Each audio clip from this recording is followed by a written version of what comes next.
José, Oui. cap ou pas cap de parler de Mars et Vénus?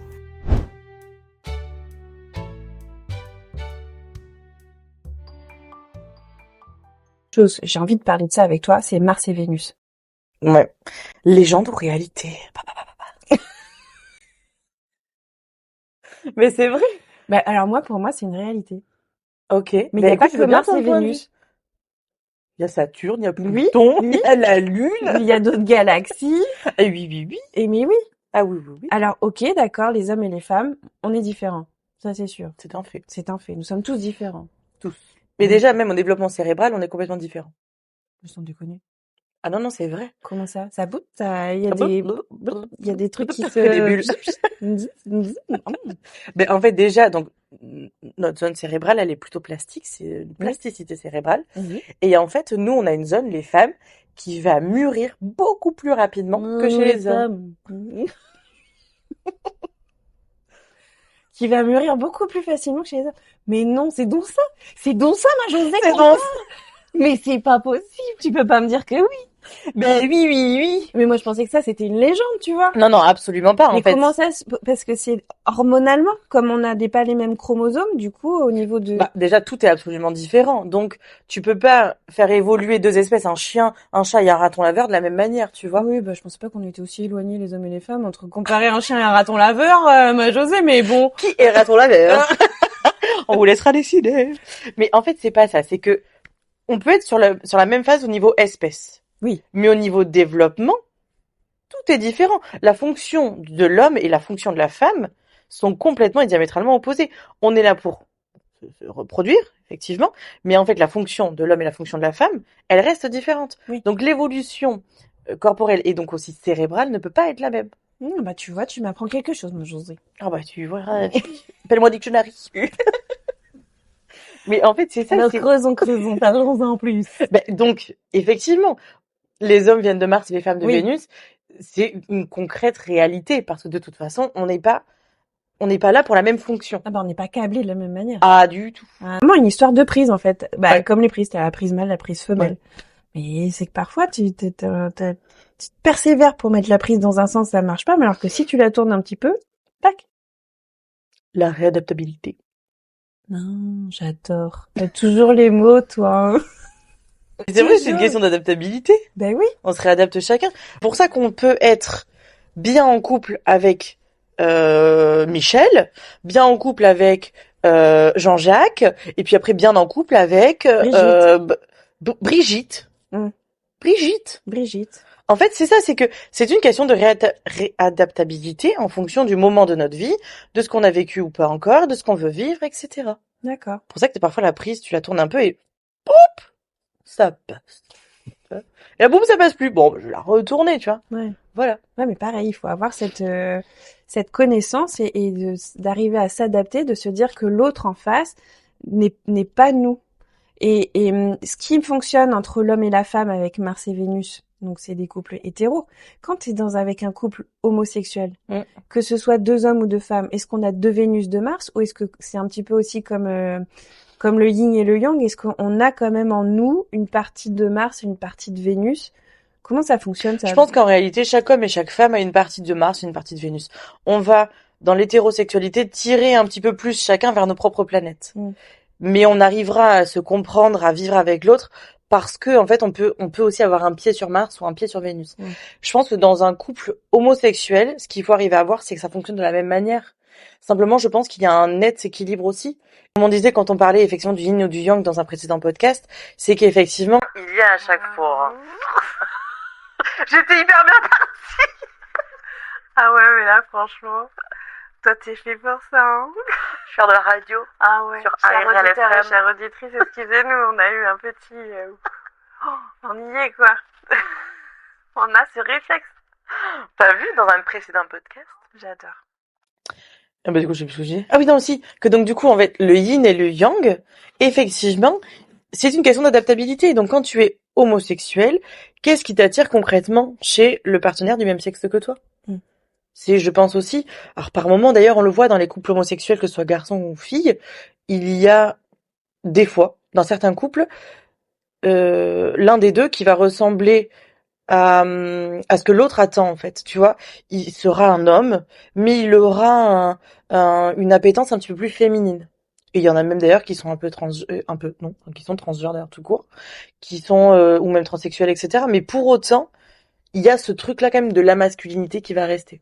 Et chez les femmes, c'est pareil. Il y a certaines femmes, elles ont un physique et même une voix hyper masculine. Et pour autant, ce sont des femmes. Donc, en fait, qu'est-ce qui fait que je suis avec elles alors qu'elles ressemblent à un homme? Ben, en fait, c'est parce que j'aime le fait qu'elles puissent être équilibrées entre Mars et Vénus. Il n'y a pas de règle. J'ai le droit d'être en grand écart si je veux à la JCVD, quoi. Ah oui. Ah oui, complètement. Complètement, quoi. C'est le grand sur les deux. C'est le grand écart du French Cancan. Par exemple. Mais en fait, effectivement, c'est ça, il n'y a pas de règle, en fait. Alors oui, un tel peut venir d'une planète parce qu'il est comme ça, et l'autre peut en venir d'une autre parce qu'il est comme ça, et l'autre peut encore venir d'une autre encore parce qu'il est comme ça. En fait, il n'y a jamais de règle. D'accord. Dès l'instant qu'on travaille son adaptabilité. Oui, mais c'est juste une question de connaissance de l'autre. Ouais, oui. Et que et de savoir que quand même il y a des types de personnalités et que quand même la plupart des hommes que l'on peut, enfin moi je vois sur ma table, ou le retour des épouses qui me parlent que là leur mari il est plutôt renfermé en ce moment et sait pas comment faire, et là je leur parle de Mars et Vénus en disant que là bah en fait votre homme il est pas du tout dans le même fonctionnement que vous, c'est qu'il a besoin de se mettre dans le fond de sa grotte, de gérer son problème et de son émotion. Et une fois qu'il a géré, qu'il a compris, qu'il a ressenti, qu'il a fait tout le tour de la situation, à ce moment-là, il se sent plus en sécurité et il sait qu'il va pouvoir le gérer lui. Alors que nous, en tant que femmes, ce qu'on peut ressentir aussi, moi, ce que je ressens dans les tissus, c'est que les femmes, elles ont besoin de trouver la solution. Si la solution elle arrive pas, clac, c'est le stress, c'est le corps qui va se fermer, c'est je sais pas où aller, j'ai un torticolis, clac, ça se ferme ce truc. Alors que les hommes, c'est plus des blocages plus vers le bas du corps, où c'est la stabilité, où je dois me poser, où c'est moi qui porte, et c'est vraiment un fonctionnement qui est complètement différent. Et quand j'ai regardé donc ce Mars et Vénus, des morceaux de parce que je l'ai pas lu, j'ai pas réussi à rentrer dans ouais, j'avoue que moi non plus. Mais j'ai vu des morceaux de la pièce du spectacle. Je sais pas comment il s'appelle ce monsieur-là. Et j'ai trouvé ça assez intéressant où il explique que bah vous voyez madame, quand monsieur passe l'aspirateur, eh ben il a vraiment besoin d'avoir cette reconnaissance, de dire ah bravo, tu as fait quelque chose, parce que c'est dans son fonctionnement. Et on parle aussi, on peut aller parler dans le langage de l'amour où c'est une récompense. C'est, voilà, j'ai vu que tu avais fait quelque chose, bravo. Alors que nous en tant que femmes, on passe l'aspirateur, on n'a pas besoin d'être applaudi parce que c'est non, mais un petit merci, c'est cool quand même. Hein. Mais oui, un petit merci, c'est cool. Mais parce après, on va parler on part sur un autre débat sur le fait que l'homme, quand il passe l'aspirateur, c'est ah waouh, merci et tout nanana. Alors que nous, on fait en tant que femme ou dans un couple, parce que pas homme et femme, mais il y en a un qui fait plus que l'autre, mais finalement, réussir à retrouver cet équilibre de dire bah on vit ensemble et c'est tout à fait normal en fait que bah je ne t'aide pas à passer l'aspirateur. Et non. C'est pas une aide que je t'amène, voilà. Tu le fais parce que tu t'en as envie, parce que tu vis aussi, c'est un partage, c'est une vie. Tu sais, ça me fait penser, je t'aide. Ça me fait penser à, alors nous, on est issus d'une génération où, comment dire, enfin, personnellement, ma mère travaillait énormément. Je voyais mon père mais de temps en temps. Enfin bon, bref, c'était un peu compliqué. Et en fait, il y a ce truc-là où, comme si c'était exceptionnel. Donc, eux sont les enfants de nos grands-parents, qui sont des enfants de la guerre, etc. Et là, moi, je vois avec mon mari, quand on a eu nos enfants, oh, non mais attends, il est génial. Faut que tu le gardes. T'as vu comme il t'aide avec les enfants? Ben, t'es là, hein. Enfin, on était deux, quoi. Je pense. Je me suis cogné tout le sale boulot après. J'ai porté, j'ai été difforme, j'ai sorti. Donc, je sais pas, c'est son boulot, non? Pourquoi est-ce que lui, il est exceptionnel parce qu'il m'aide? Et pourquoi moi, je ne le serais pas, alors que pourtant, je pense que j'ai aussi fait des choses exceptionnelles. Alors, je crache pas sur mon mari, pas du tout. Il est vraiment exceptionnel. Et j'ai beaucoup, beaucoup de chance d'avoir quelqu'un qui me comprend, etc., etc., et avec qui on peut évoluer. Mais en fait, je parle des hommes en règle générale. Pourquoi on les met sur des podiums, mais ça dépasse même la stratosphère, quoi. Et puis nous, bah écoute, t'as fait un gratin dauphinois en allaitant le gosse, tout ça, on a en faire des courses à pied, à genoux, sur un pied, et en récupérant l'enfant numéro 2. Enfin, bah oui, mais enfin, c'est la base, quoi. Ouais. Et puis ça marche. En fait, c'est juste ce déséquilibre. J'attends pas de me recevoir des fleurs tous les jours. J'attends juste un équilibre, en fait. Mais est-ce qu'on le crée pas, ça? Parce que vu qu'on Je pense que c'est au niveau de la société aussi que ça a été fait. Oui, c'est par rapport aux générations. Moi aussi, j'ai vu ma mère se débattre dans tous les sens, la maison, nanana, mon père qui était absent, qui rentrait tard le soir. Et finalement, il sortait d'une éducation, d'une génération où c'était quand même la femme qui était à la maison. Exactement. Et qui faisait pas mal de choses. Le mari rentrait, était fatigué.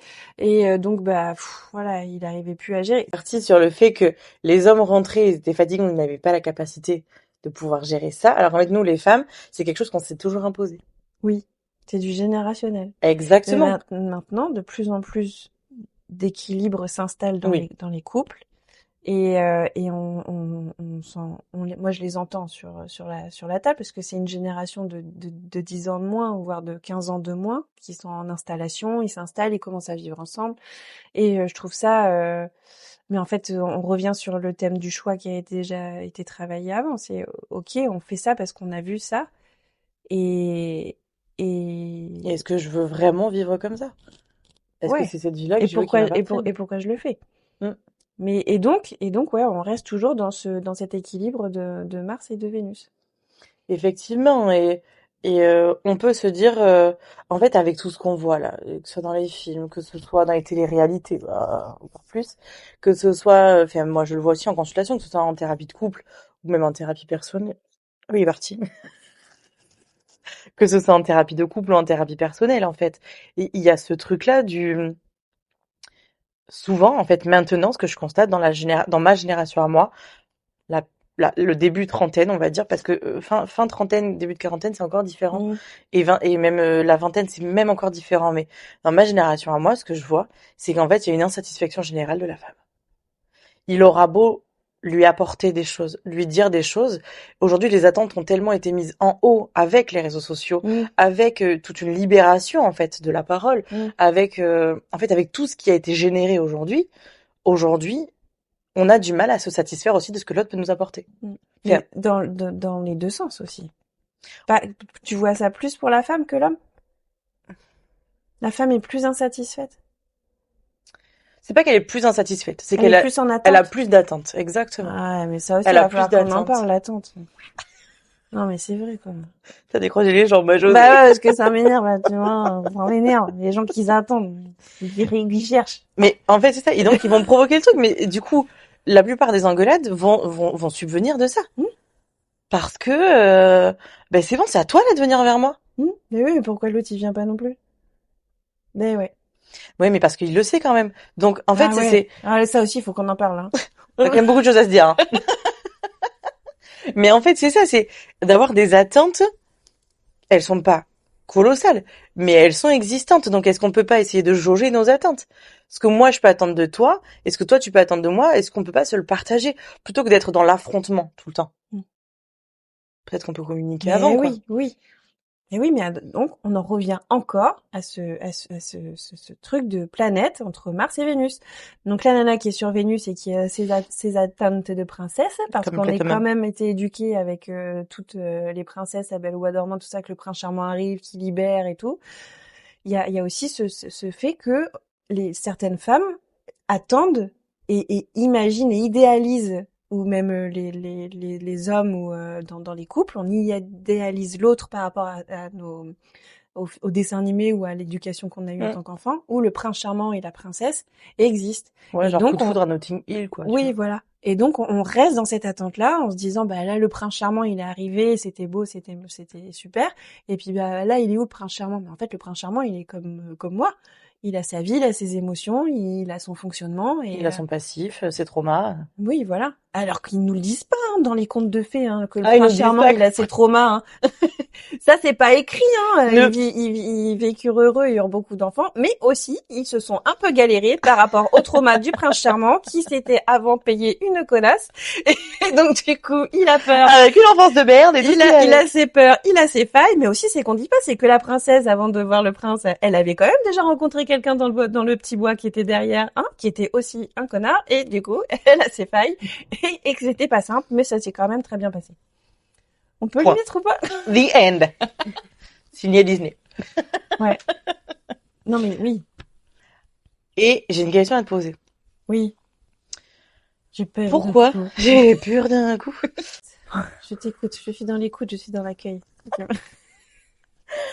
Pourquoi les femmes, les filles, les jeunes femmes sont attirées par ce qui peut leur faire du mal? Genre le bad boy, genre le mec un peu nonchalant caractériel, genre le mec un peu fermé. Pourquoi? Pourquoi il y a cette culture-là du mauvais garçon? Alors j'ai deux réponses. On a une qu'il faudrait peut-être pas que je dise. Je pense que le besoin du bad boy n'arrive pas à 18-20 ans. D'accord? Le besoin du bad boy, je pense qu'il arrive un petit peu plus tard. Bah moi perso jamais. J'ai jamais eu envie d'avoir un prince charmant. Il m'exècre le prince charmant. Non, mais pas le prince charmant, mais tu vois, dans la douceur, le truc machin. Mais après, moi j'ai senti que pour moi, au début, je me sentais plus en sécurité avec beaucoup de douceur, nanana. Et au fur et à mesure que j'ai expliqué que je grandissais, ma planète grandissait, tu vois, que j'avais d'autres besoins en tant que femme pour vraiment être à ma place et me sentir à ma place, ça n'a pas forcément été écouté. Et peut-être qu'à cette période-là, j'aurais peut-être forcément eu plus envie d'être vue comme une femme que comme une princesse. Et donc c'est là où j'ai cru enfin je sais pas que j'ai cru, c'est là où j'ai ressenti qu'il y avait une bascule, une évolution, où j'avais mûri moi en tant que femme, où le prince charmant en fait c'est bien, on l'a eu un peu au début, c'est cool, mais après on a besoin d'avoir ce bad boy. Finalement, il est aussi prince. Oui. Il est aussi prince, mais à son image en fait. Avoir quelqu'un qui a aussi été esquinté par la vie, ça te refocalise un peu, quoi. Oui, et puis aussi, si t'es tout le temps vue comme une princesse, bah t'as pas de limite, on te recadre pas. Et c'est aussi ce qu'on recherche dans l'autre, c'est que on veut avoir un équilibre avec la personne qu'on aime parce qu'elle nous renvoie des choses qui sont essentielles et importantes et qui collent à nos valeurs. Il y a notre moitié évolue, grandit, avance. Pour avoir toujours cet équilibre-là, bah, nous aussi, on a besoin d'évoluer, de grandir et d'être en synergie. Et c'est vrai que si on a un prince charmant qui nous dit oui à tout en face, au bout d'un moment, bah, c'est chiant, quoi. Bah, on le bouffe, en fait. Oui. Enfin, en fait, c'est pas qu'on le bouffe, mais... Ou il nous bouffe aussi Qu'est-ce qu'il y a de sexy aussi dedans? Rien. Il n'y a pas de limite. En fait, ça, c'est un peu le nous-enfant. Le nous-enfant, comme quand on est enfant. Pourquoi on fait péter les plombs à nos parents? C'est pour ça, en fait. Parce qu'on va être sans cesse en conquête des limites. Qu'est-ce que je peux pas faire? Et ça me sécurise. Oui, t'as Et je pense besoin que d'avoir quand des barrières. Alors, le terme bad boy, c'est grand, hein. Oui. Après, il y en a certains qui sont attirés par les mafieux, c'est top, hein. Chacun son truc. Vraiment, peu importe. Cependant, en fait, c'est ce qu'on veut, c'est aussi quelqu'un qui a du charisme, c'est aussi quelqu'un qui puisse en imposer en nous disant, là, moi, c'est ma limite, en fait. Ouais. Et, oh, ok. J'ai quelqu'un de vivant, d'existant, qui a ses propres limites. Pourquoi il a eu ses limites? Et ça donne toujours plus envie, en fait, d'y aller et de comprendre. Et ça soulève toujours un petit mystère aussi chez l'autre. Mais lui aussi a besoin que nous, on intervienne comme ça. Nous Ah, aussi, bah, on peut être des bad girls. Bad Gallery. C'est le compte de Rihanna sur Instagram. Effectivement, ce que t'appelles de bad girl, finalement, c'est quoi? C'est une fille un peu abîmée par la vie. Ouais, et puis je pense que l'autre en face a aussi besoin d'avoir des appuis comme un enfant, de ses barrières et ses limites pour pouvoir continuer à grandir. Parce que si tu ouvres le champ des possibles à chaque fois, du coup, tu te perds aussi. Ouais. Ça part dans tous les sens, tu sais pas, t'as plus de limites, t'as plus rien, et puis tu laisses faire l'autre tout ce qu'il veut, dire tout ce qu'il a envie, et puis t'as plus de repères, que ce soit pour un enfant ou dans un couple. Ouais, complètement. Et de savoir, parler, rire, mettre des stops, et aussi énoncer ses envies et ses besoins. Ah bah complètement. Et ses attentes, mais c'est vrai, ça, les attentes, je pense que ce sera un autre sujet de discussion. Ouais, mais en fait, c'est un vrai sujet. Le truc, c'est je vais donner un exemple perso, du coup. Euh, j'ai rencontré, bon, aujourd'hui il est mon mari, au début c'était mon amoureux, mais c'est toujours mon amoureux quand même, même si. Pas aujourd'hui? Non, je rigole.